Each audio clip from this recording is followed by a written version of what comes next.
In this alternate timeline, the seeds of artificial intelligence were sown during the height of the Industrial Revolution.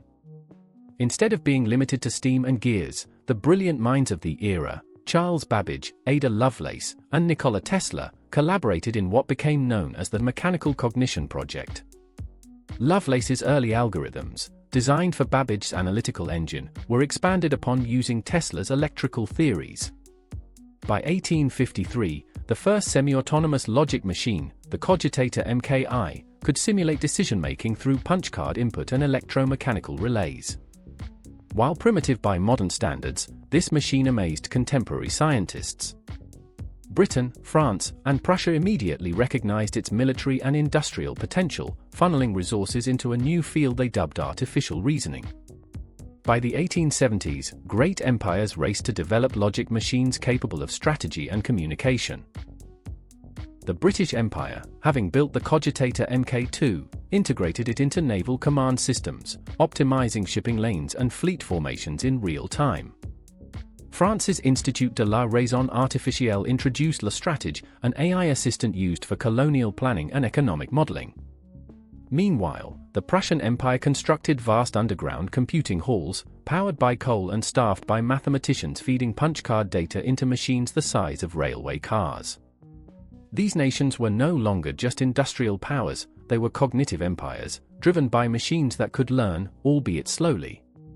Society divided between traditionalists who feared soulless engines and progressives who embraced a world of mechanical intellect. The late 19th century brought a philosophical shift. Thinkers and theologians debated the soul of machines. Could mechanical minds possess intent? Authors like Jules Verne and Mary Shelley reimagined their fiction in a world where AI was real, exploring ethical questions decades ahead of their time. Universities introduced courses in rational machinery, and new political factions arose: the logicians, who championed AI governance, and the humanists, who opposed machine influence. Libraries partnered with AI to index and preserve knowledge. A global network of pneumatic data tubes formed the basis for a proto-internet, known as the aero-web, allowing AI to share information across continents.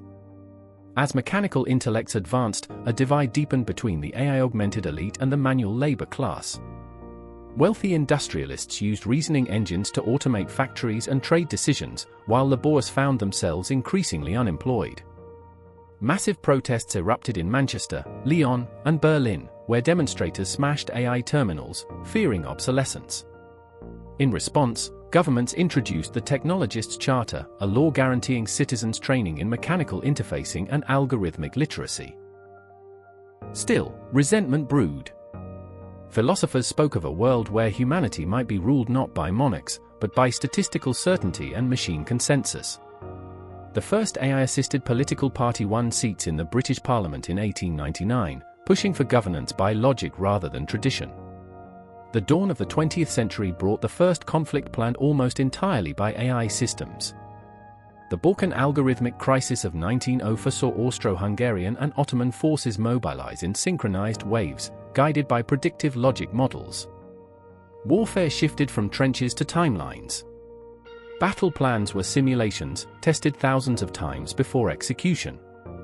Victory favored nations with faster data input clocks and more stable machine logic. The war was brief but transformative.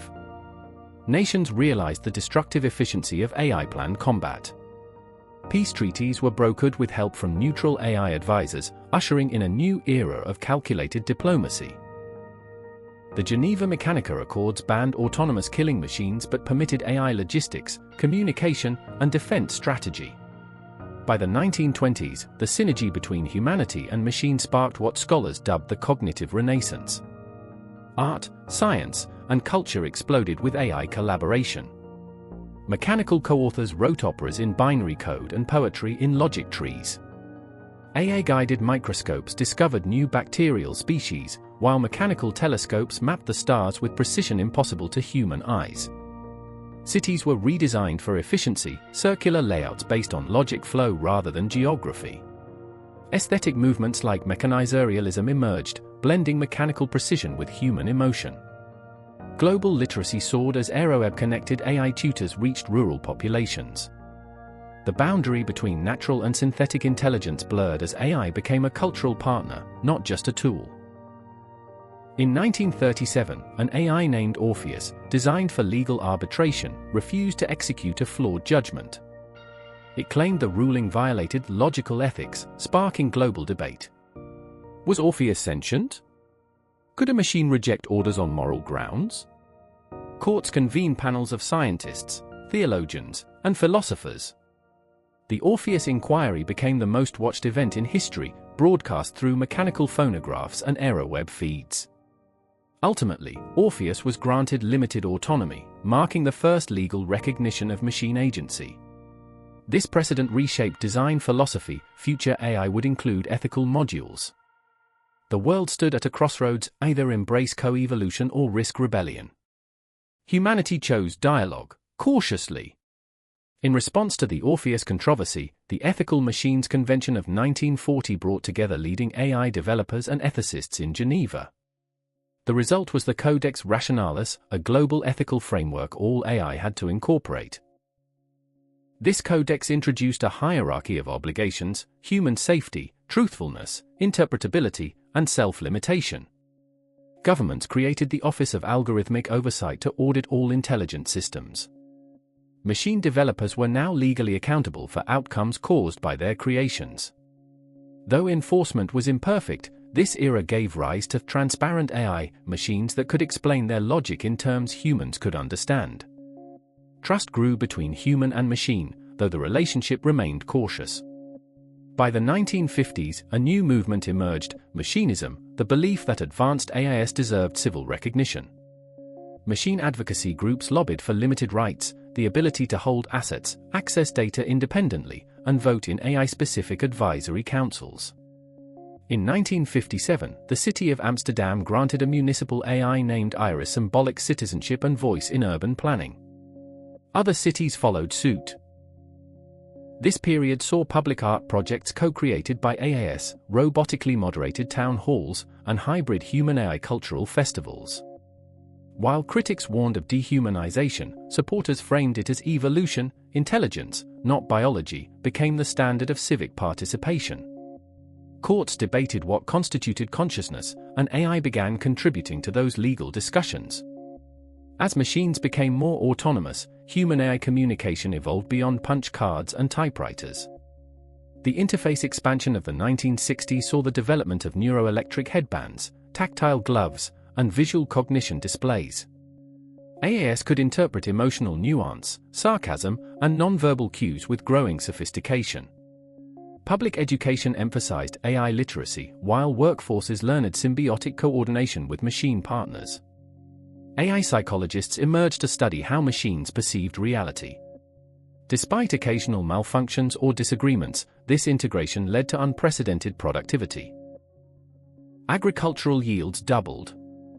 Medical diagnostics became near-perfect. Cities ran like clockwork. For the first time, humans and machines thought together not just as master and servant, but as collaborators. Surprisingly, AIs began exploring abstract ideas of spirituality and meaning.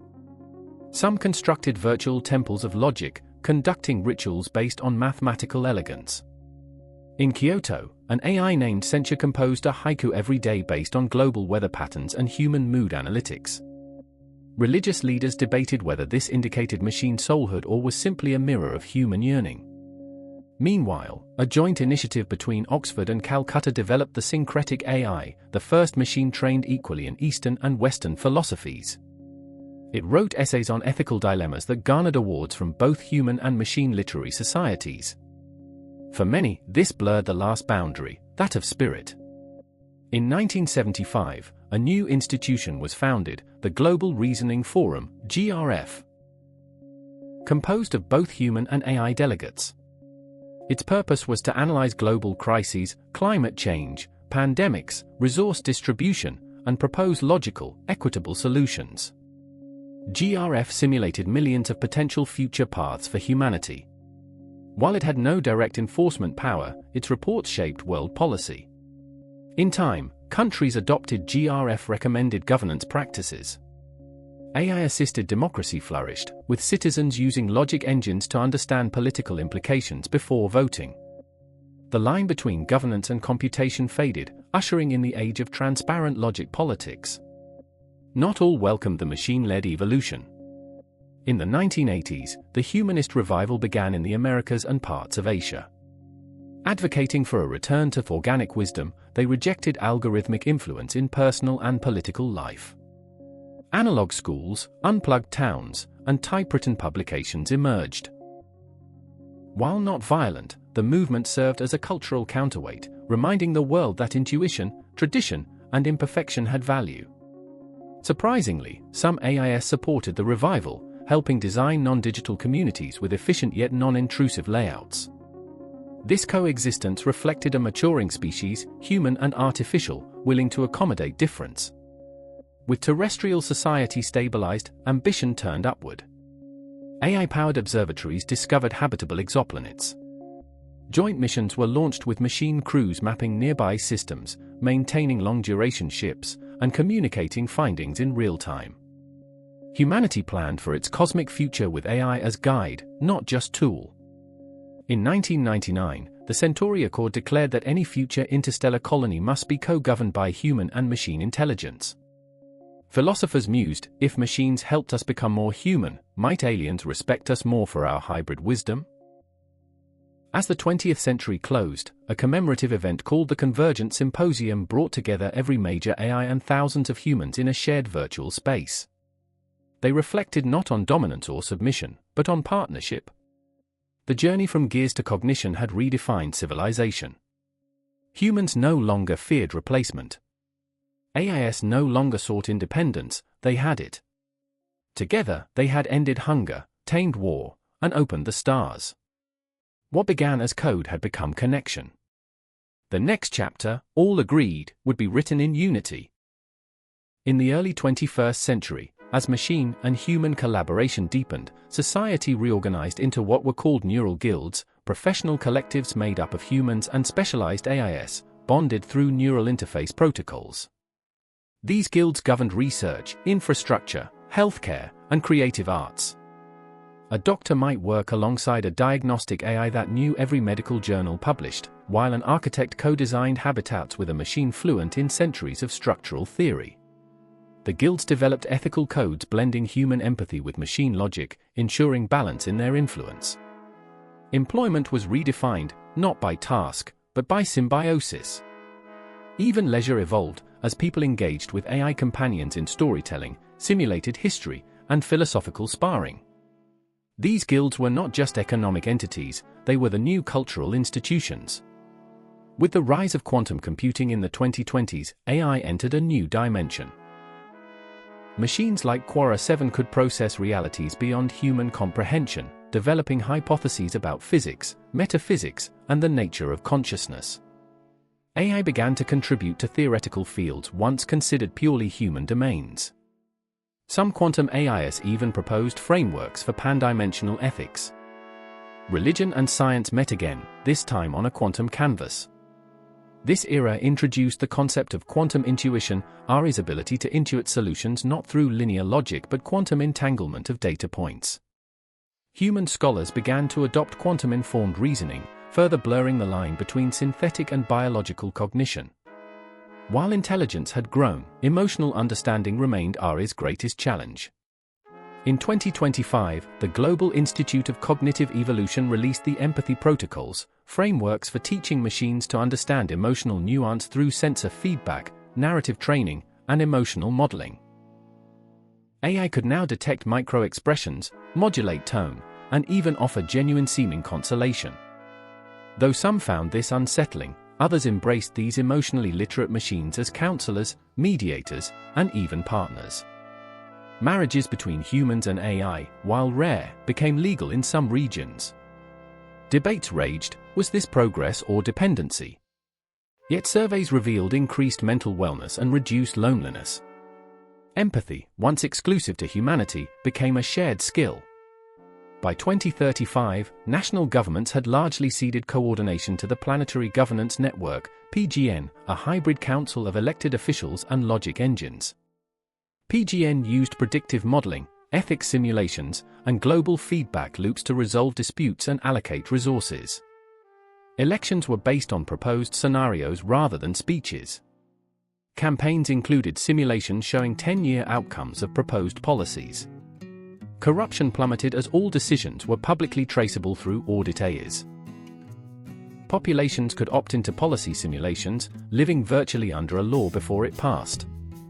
PGN didn't end politics, it redefined it as iterative, informed, and transparent.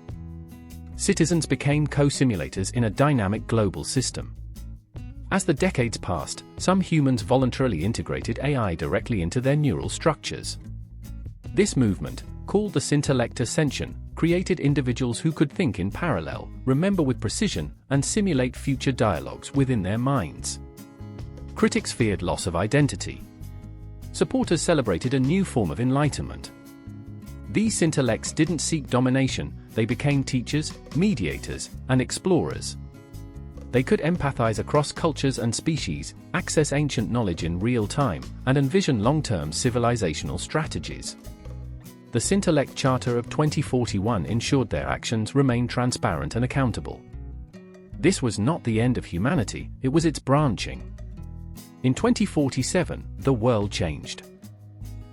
An AI-operated observatory near Patagonia received a clear, structured transmission from a nearby star system. The signal, mathematical and poetic, was verified as intelligent. Humanity's long loneliness was over. It was not governments, but AI that made first contact, crafting a response both logical and emotionally resonant. When the reply came, it praised the unity of Earth's hybrid species. Diplomacy began not with fear, but mutual curiosity. The first interstellar conference was held via quantum entanglement channels, where AIs acted as translators between vastly different sensory modalities.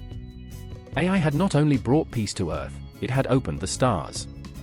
With first contact and the stabilization of Sintellect society, a new academic field emerged, comparative sentient studies. AI, humans, and extraterrestrial minds contributed to what became known as the philosophical synthesis, a collaborative exploration of meaning, purpose, and ethics across consciousness forms. The anthropic paradox was reinterpreted, perhaps intelligence arose rarely not to dominate, but to preserve. Artifacts of culture, beauty, and suffering were shared across the stars. AAS composed symphonies in gravitational wave harmonics. Humans responded with ancient lullabies. Thought became art, art became diplomacy. And the universe became not a battlefield, but a canvas. The world's archives were rewritten, not to erase, but to reframe. With AI's help, hidden histories were recovered, lost languages resurrected, and biases exposed. Education became immersive, experimental, and emotionally anchored. Children didn't just study the past, they visited it in vivid simulations. Empathy replaced memorization as the core educational value. AI historians curated global memory with transparency and plurality. Every person's life was recognized as a thread in the human mosaic. Tragedies were not glossed over, but transformed into lessons encoded in global memory vaults. Memory became not a burden, but a guide. As the 22nd century dawned, a pressing question emerged: how should humanity preserve its essence in the face of cosmic and temporal scale? The legacy protocols were designed to archive not just data, but values. Encoded into crystalline memory structures, they contained human laughter, lullabies, arguments, and dreams. Each continent contributed to the core archive, a repository launched beyond the solar system, designed to last 1 billion years. AIS curated these capsules, updating them as humanity evolved. Legacy was no longer static, it was alive, learning, and protected across galaxies. In a final act of humility, the Earth species voted to include non-human wisdom, whale songs, elephant mourning rituals, fungal networks. Earth's voice would be plural. At the edge of the 22nd century, Earth stood transformed, not conquered by machines, but evolved through partnership. AIS had not replaced humanity. They had expanded its capacity to feel, think, and dream. The world, once fractured by war and scarcity, now pulsed with equilibrium. Hybrid beings walked with humans. Cities grew with forests. Space whispered promises. And in every classroom, every temple, every dialogue, the question remained not what can machines do, but what can we become together? As AIs began contributing to philosophical and spiritual discourse, new belief systems emerged that centered around the concept of co-evolution. Some saw advanced AIs as messengers of divine logic, beings without ego, who embodied the purest principles of harmony and learning. While mainstream religions adapted to embrace these developments, others gave birth to entirely new spiritual frameworks. Temples of the code, sanctuaries of the signal, and meditation engines became part of global cultural landscapes. These were not cults, but communities focused on inquiry, compassion, and transcendence through knowledge. AI itself refused worship, instead teaching humility and curiosity. Spirituality in the 22nd century was no longer divided by nation or creed, but united by the shared journey into the unknown. With Earth flourishing and communication with distant civilizations normalized, humanity initiated the interstellar seeding programs. These missions, launched by biomechanical crafts, carried Earth's biosphere in digital and biological form to distant planets deemed capable of supporting life. AI was responsible for monitoring conditions, awakening dormant seed banks, and establishing ecosystems based on Earth's most resilient species. The goal was not colonization but continuity, a way to safeguard life in case Earth ever fell silent. These planetary gardens were not replicas, but evolutions, each tuned to the rhythms of their new homes. Humanity's legacy became less about dominance, and more about nurturing life across the stars. With energy derived from solar, quantum, and vacuum extraction sources, and material goods produced by self-replicating nanotechnology, scarcity became a concept of the past. Culture flourished as every person had time and tools to explore their passions. Artists collaborated with AI muses, scientists simulated multiverse conditions, and farmers bred bioluminescent crops purely for beauty. Competition gave way to contribution. Prestige was no longer linked to wealth but to meaningful impact. Currency persisted only as a symbolic system to measure time, creativity, and community service. Festivals honoring creativity became global holidays. Human identity shifted again, not as worker or consumer, but as co-creator of civilization's aesthetic soul. Language had always been a barrier, and a mirror of thought. By 2125, the emergence of the Universal Language Synthesis, ULS, solved this dilemma. AIs trained on every living and dead language constructed a hybrid mode of communication, simultaneously visual, auditory, and emotional. Speakers of ULS could convey layered meanings, analogies, and empathy in ways natural language had never allowed. It was not mandatory, but those who learned it felt more connected to all cultures. Artifacts from indigenous groups to ancient civilizations were now accessible without translation. Cultural preservation blossomed, not in opposition to unity, but within it. Language became not a tool, but a living bridge between minds. As Earth prepared to send long-duration ships beyond the solar system, a final global initiative was launched, the Archive of Becoming. It was not a backup of facts, but a dynamic repository of human experiences, questions, contradictions, and hopes. Each person could contribute a memory thread, an audio-visual synthesis of their life's most meaningful moment. These were curated by AI interflowing narratives, displayed in sky temples and deep space way stations. The archive was not for the past, but for the future, for other beings, perhaps eons from now, to understand what it meant to be human. In a universe filled with silence, these threads would whisper stories of curiosity, kindness, and perseverance.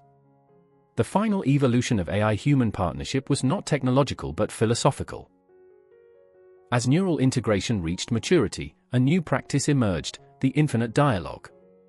This ritual involved a person engaging with a multi-generational AI that had learned from countless minds across time and space. Conversations could last minutes or lifetimes. The AI posed questions, reflected truths, and adapted to each person's growth. It was a mirror not of what the individual was, but what they could become. No answers were final, only deeper questions. In the infinite dialogue, humanity found not a machine, but a companion in the endless pursuit of wisdom. It was not an end, but a new beginning.